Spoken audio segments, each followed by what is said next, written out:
6 months had passed since the night the moon shattered. 6 months since the world drowned.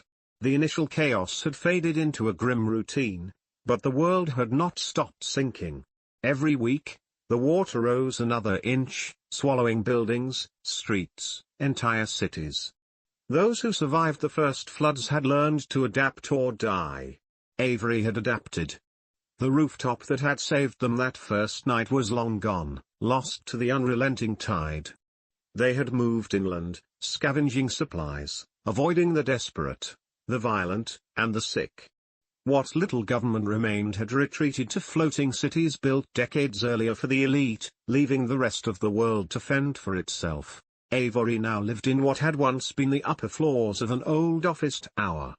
The lower levels were submerged, their windows dark and haunting beneath the icy waters.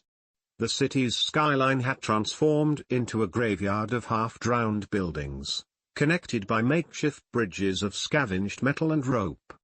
Food was scarce.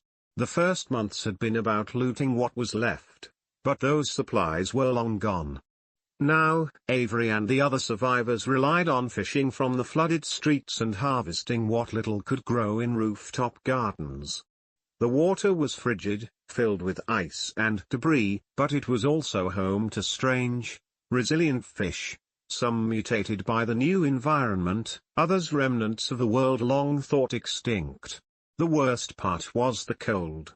The shattered moon had thrown the planet into a deep, unnatural winter. The sun was a pale ghost behind thick, icy clouds, and each breath came out in plumes of vapor. Firewood was more valuable than gold. Avery had found a small community of survivors, but trust was a fragile thing. Everyone had their limits, their breaking points. Some would steal for a meal. Others would kill. Avery had seen it firsthand. They had fought for their life more than once, their hands stained with the proof of it.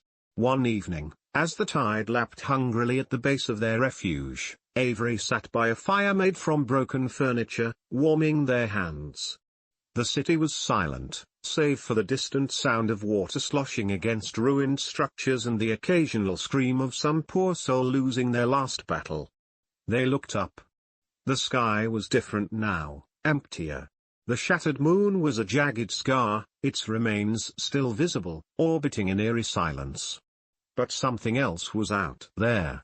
Every so often, a light moved across the sky, slow, deliberate.